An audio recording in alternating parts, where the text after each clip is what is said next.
Pour déployer notre parcours auprès de nos élèves, la stratégie va être d'affecter un parcours par promotion d'élèves, puisque ce parcours les suivra pendant leurs 3 ans de bac professionnel, où ils vont avoir une partie du livret à compléter en seconde, une partie en première, une partie en terminale.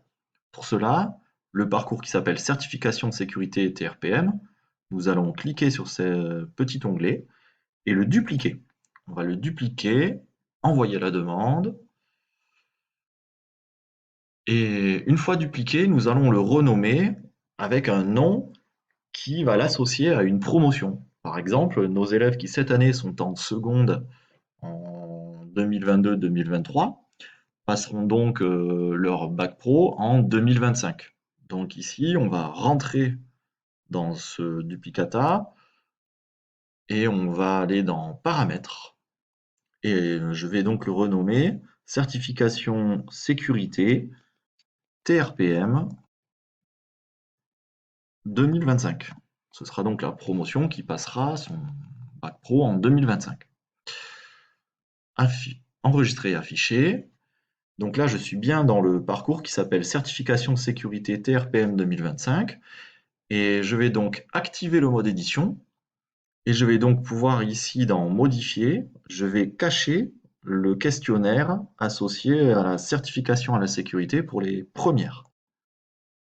Cacher. Je fais la même manipulation pour le questionnaire associé au terminal. Cacher. Je n'ai donc plus que le questionnaire qui est destiné à ma classe de seconde, Rémi, qui sera donc affiché. Quitter le mode édition. Maintenant, je n'ai que le questionnaire des secondes. Je peux revenir sur ma page d'accueil, ici. Alors si je fais une mise à jour, normalement, il m'a bien pris en compte. Il a renommé Certification sécurité TRPM 2025. Je vais à nouveau le dupliquer, le parcours, parce que je n'ai pas que des secondes. Je vais donc le dupliquer.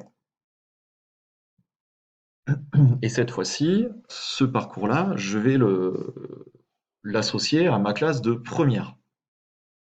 Et donc, comme c'est ma classe de première, elle passera, elle, le bac en 2024. Donc ici, je rentre dans le parcours, paramètres, et ce duplicata, je vais le renommer Certification sécurité TRPM et 2024. Enregistrer et afficher. Le parcours est bel et bien renommé. Cette fois-ci, activer le mode édition. Pour cette classe-là, je vais donc cacher le questionnaire destiné aux classes de seconde. Je vais cacher celui qui ne feront que l'année prochaine en terminale. Et donc là, ils n'ont bien de visible que le parcours des premières. Quitter le mode édition. Et je peux donc revenir maintenant sur la page d'accueil. Je vais mettre à jour à nouveau ma page pour qu'il tienne compte des modifications effectuées dans mes cours. Et donc, je me retrouve avec un parcours certification sécurité TRPM 2024. Ce sont mes premières actuellement. Les TRPM 2025, ce sont les secondes actuellement. Puis, il ne me manque plus que ma classe de terminale. Eh bien, je reduplique une dernière fois le parcours. Et lui, je vais l'affecter donc à la promotion qui passe son bac pro en 2023, l'année scolaire qui est en cours, 2022-2023. Donc je rentre dans le parcours, on modifie le nom, TRPM 2023, enregistrer. Et donc cette fois-ci, activer le mode édition, je cache le parcours de seconde, je cache le parcours de première, et ils n'ont plus que de visible le parcours de terminale. Quitter le mode édition. Quand je referme le parcours Moodle, je me retrouve avec donc un parcours vierge sur lequel je ne déclare pas d'élèves, celui qui me sert à dupliquer. Et là, j'ai donc, alors je vais remettre à jour ma page pour qu'il prenne en compte les modifications effectuées. Et voilà, donc ici, j'ai la promotion des terminales actuelles qui s'appellent les TRPM 2023, les premières actuelles TRPM 2024 et les secondes TRPM 2025. Maintenant, je vais pouvoir donc affecter les élèves dessus Pour ceci, c'est comme tous les autres parcours Moodle, je clique sur l'onglet en bas à droite et le TRPM 2023, je vais donc inscrire les élèves, la classe de terminale.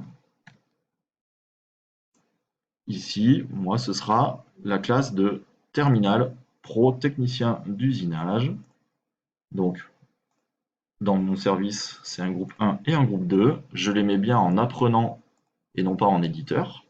Et partager.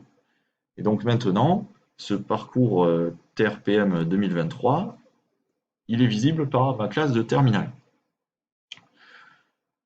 Dans ce parcours, comme d'habitude, vous pourrez donc accéder non seulement à la vue d'ensemble des étudiants, c'est-à-dire pour savoir exactement qui s'est connecté à quelle heure ou pas, mais aussi, dans ce parcours, vous pourrez accéder à toutes les notes obtenues, ici, dans les différentes